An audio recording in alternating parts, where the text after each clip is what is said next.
যদি প্রশান্ত কিশোর পশ্চিমবাংলায় যখন কাজ করছিলেন তখন যিনি ভোটার তালিকায় নিয়ে আসেন, আবার বিহারে তিনি যদি সেটা নাম মানে সেখানেও যদি নাম থেকে তখন থেকেই ছিল বা এখন আছে, তাহলে বুঝতে হবে যে প্রশান্ত কিশোর নিজে যদি করে থাকেন তাহলে একটা পরিষ্কার এটা হলো আইনগত অপরাধ তিনি করেছেন। আর যদি এবং তিনি প্রভাব খাটিয়েছেন, পশ্চিমবাংলা তৃণমূল কংগ্রেস যেহেতু শাসন ক্ষমতায় আছে তাদের হয়ে কাজ করছিলেন, তাদের প্রভাব খাটিয়ে তিনি নাম লিখিয়েছেন। আর না হলে পশ্চিমবাংলায় যে কোনো ব্যক্তি মানে যে কোনো নামে ভোটার তালিকায় অন্তর্ভুক্ত করা যায়, অর্থাৎ ভোটার তালিকার সামান্যতম বিশুদ্ধতা পশ্চিমবাংলায় নেই।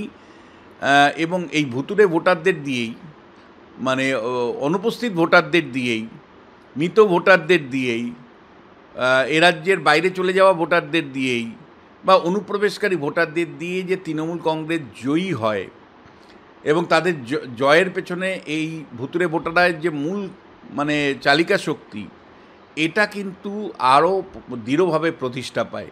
ফলে প্রশান্ত কিশোরের মতন পৃথিবী যছা মানে যাকে সারা মানে কার্যত পৃথিবীর লোক চেনে যারা গণতন্ত্রে বাস করে, সেই রকম একটা মানুষের নাম পশ্চিমবাংলা ভোটার তালিকাতেও আছে, বিহারের ভোটার তালিকাতেও আছে।